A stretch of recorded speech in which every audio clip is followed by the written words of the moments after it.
Welcome to Six Count. I'm your host, Sarah Wild, bringing you the voices and stories of jazz from Durham, North Carolina.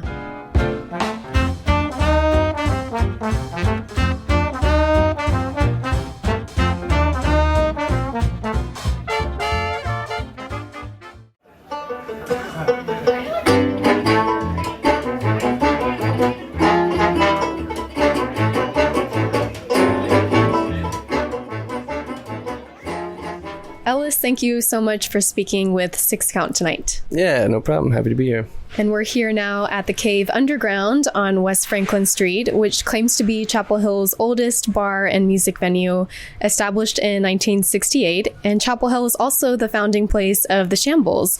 So I'm sure tonight's feels something like a homecoming for you. Oh, absolutely. Yeah, we love coming back to town, and we love playing at the Cave. It's a good way to get all of our friends here for an intimate, almost secret show before we do the bigger shows. Yeah. And I learned that the Shambles is now a 5-person band, began as a banjo and saxophone duo.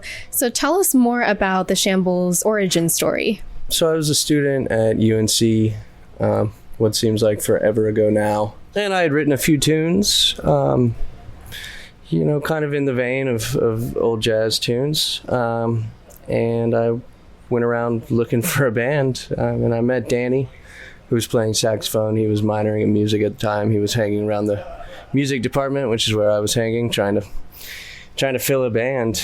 And we played, and he liked the tunes, and we started busking them out on Franklin Street to good reception. And after that, we started filling in the band. We found a whole rhythm section and added another horn, and eventually added a fiddle too. For a while we were a 6-piece band. That was it. We started writing more tunes. We started recording albums. We started releasing those albums at local venues around, and building up a bit of a name for ourselves. And eventually happened into an agent and started playing out of town, and that's kind of led to where we are now. And where did your interest in historic jazz or traditional jazz come from? I feel like sometimes the community of jazz lovers who love this type of music gets smaller and smaller sometimes. Yeah, that may be true. I have this sort of nostalgia for old things. I think I've always been that way. I've always gravitated to older people, and I've always loved hearing their stories. So naturally I gravitated to older music. I really started listening to old time banjo and fiddle music. And as any North Carolina boy growing up would do, you can't escape it. So that was what I did for a long time. But when I started writing, I just really liked the feel of old jazz. I liked what the rhythm section was doing. It would pop up on the radio, almost never, but occasionally. And usually it was Louis Armstrong or something, kind of in his later years. And I started looking into his stuff. And of course I heard the early Hot 5, Hot 7 albums, listening to Johnny St. Cyr play the banjo. I don't quite play the same style that he played. But that was definitely an early influence on me and my songwriting. So my songs just kind of gravitated towards that sound, my original tunes. And I'd love to hear more about the songwriting process in a little bit, but wanted to share about your short tour that's happening along the East Coast this October, with Asheville, North Carolina tomorrow night, and then the Shikori Hills Grassroots Festival in Pittsboro, a very well-known one around here, and then finally in Maryland at Garrett College. So just as you begin this stint of performances, what are you most looking forward to? What do you hope to get out of it? Well, it's really nice to be back in North Carolina. This is where we made a name for ourselves. So being back is always nice, playing at, our favorite haunts. And Shikori Hills is a festival that's very dear to us. We've played there since our formation, really. So it's nice to be able to come back home and have these venues be so open to having us. And there's a sense of comfort to being home and playing shows, in North Carolina. And nothing like the southern slice of heaven either. Oh, yeah. Honestly, there's not a lot of fall in Louisiana. It's just hot and then it's cold, so we couldn't have picked a better time to come back home and just very nostalgic. Well, we're so glad you're here. And you mentioned you're now based in New Orleans, and it's been a while since I've gone to NOLA, certainly before the pandemic. So for those of us, myself included, who wish to live vicariously through you, can you share a bit about the scene and how it's fared post-pandemic? What's the sort of state of vibrancy in New Orleans right now? Well, New Orleans is this really uniquely resilient community. They face natural disasters. They face being in the Deep South and being removed from a lot of the country, and everything that comes with that. They've been through adversity before, and when it happens, the community pulls together and lifts each other up. It's like one big family down there, really. So coming out of the pandemic, we definitely lost a couple clubs, but a lot opened too. And right now the scene is really, really good. It's October, so it's about to get busier down there. That's the big season in New Orleans. There's still jazz on Frenchman Street. There's still jazz in the Quarter. There's still all sorts of music on any day you go down there. And there's crowds of people who want to see it. And there's musicians who care about playing the music and learning the music. And I'm in this phase where I'm been there for 2 years, and I'm starting to play a lot of traditional jazz gigs outside of my band. And so I'm getting to learn the music and learn the feel of New Orleans music, which is completely different from anything else, definitely that I've ever felt. And I'm getting to do this alongside musicians who really, really care about their instrument and who really care about the music and who really enjoy playing music. And it just seems to be kind of the spice of everyone's life down there. And everyone really cares, and everyone has like a very vested interest in keeping it alive. So New Orleans came out okay, I think. I'm glad to hear that. Sometimes I get a little jealous that you can access jazz and dance so easily, but I'm so glad it still exists and is still healthy, as you're describing.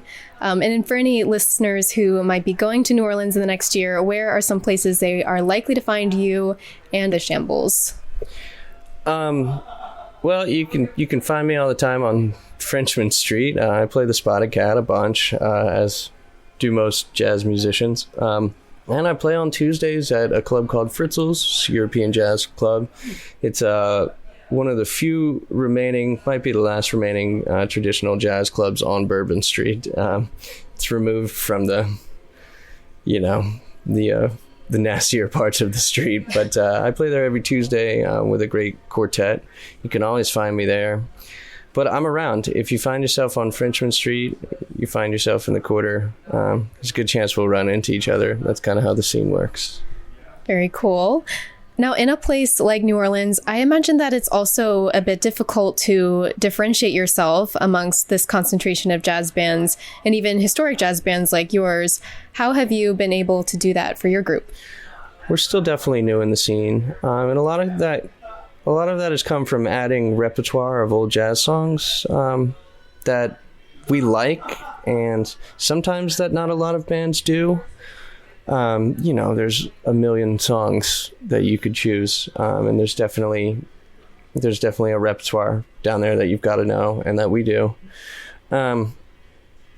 So I think it's really about the players in the band and how you choose to present the music, and we're doing that just kind of in the way we know how, which is by putting on a really good show and being entertaining with the audience, which goes far beyond the music that we play. And also just playing some local New Orleans favorites that people come to the city to see is always a good way. But I think it really boils down to who you put in your band and how everybody wants to present the music. And you described Shambles as having theatrical performances. So I wanted to ask what you mean by that. And is that a way of making the music accessible for perhaps younger crowds or for those for whom jazz might not be their first genre? Definitely. It's a method of inviting everyone into a show. I've always considered a live show to be an experience. I think people are paying for an experience. If they want to just listen to the music, the records are at their fingertips, and they can do that. But the reason that people want to spend their hard-earned money to come out to a show of ours is because it's interactive, and not in the sense that we're calling people up and making people do things, but we're directly connecting with the audience, which is the thing that I love the most about music. When you're really connecting with an audience and they're really listening and they're really hanging on to your words, that's when magic happens, because then it's a collective experience. So that's always been my philosophy, to put on a good show. We banter and we do things like that, and our songs have a lot of theatrical flair to them too, which we really lean into. And I think that just makes people feel comfortable, maybe uncomfortable. I don't know, maybe uncomfortable, but definitely like it's an authentic show. Like, we really care about the music, and we really care about you and your experience, which we do. I remember the first jazz performance I went to after being, stuck at home for so long, and I just forgot what it's like to be in an audience that laughs together and yells out to the band and is encouraging or responding in live time. And that just was so special to experience again, and something that I must have taken for granted, because when it came back again, it felt almost like a shock. Now, you mentioned telling stories, and storytelling seems like a trademark of your music. So can you share about your process of creating and sharing these? And I'd also like to hear your favorite Piedmont Murder Ballad story. Well, the Piedmont Murder Ballads are, a part of North Carolina history. And I just kind of incorporate what I know into my music. And that's a lot of what I was hearing when I was coming up in music. I was those kind of tunes, which is just an interesting subset of old time music in North Carolina. But I've never liked writing deeply personal songs. It works for a lot of people, and I think those can be very moving songs, and I really respect that. But I never really could. It felt like I was trying to codify an emotion, and that's not really how I deal with emotion. It's hard for me to put it into words. It's hard for me to dance around it with metaphors and things like that. And I always just liked where my imagination went. And that led me to making up stories about weird people in weird places. And that turned into songs. And people were digging the songs and thought they were funny. And that's just kind of where it went. And now it's kind of a trademark of the sound and the songwriting. So we're just owning it. And where do you think you get your sense of whimsy from? Oh, I grew up in a silly family, I think. All my relatives live in North Carolina except for a couple. So we were together all the time, and my whole family's always had a sense of humor and kept things light and taught me that from a young age. Well, thank you so much for sharing all of that. Is there anything else you'd want to share about the upcoming music that you'll be producing, or about any of the 3 albums you've already released? And I also saw that there's a board game people can buy, which I liked the concept behind that. Yeah, we released Greetings from Shamblevania. It's been a few years now. Obviously, the pandemic hampered our writing and things like that. But the inside panel of that LP is a playable board game. And that was an idea, I think, that started with Danny, our saxophone player, and we fleshed it out. And yeah, if you buy the LP, you get game pieces and playing cards, and you can play it. Which just is another rung on the ladder of our little world that we've created. We just recorded 4 tracks that are fairly new to a lot of folks and pretty new to us, with John Atkinson of Big Tone Records as a recording label, and he has all this old recording equipment, and he runs it through tape, and it's just a great recording experience. So we recorded some new tunes that will eventually be part of a larger album, a 10-track. I like a 10-track album, so eventually they'll be part of a 10-track album. Timeline on that is a bit iffy, especially now that we're all gigging musicians and busy, and you know how that goes. Everybody does. But there's definitely more on the way. But I think each of the 3 albums that we have out are really good representations of who we were as a band at the time when they were released. And that's what an album really is.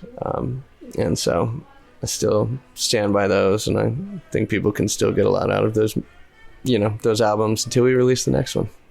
Oh, well, looking forward to seeing those come together. And thank you again for spending time with us.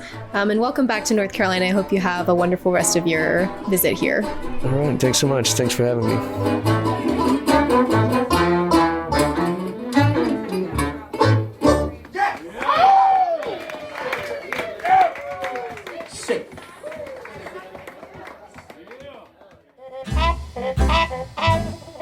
Thank you for listening to 6 Count. I'm Zara Wild.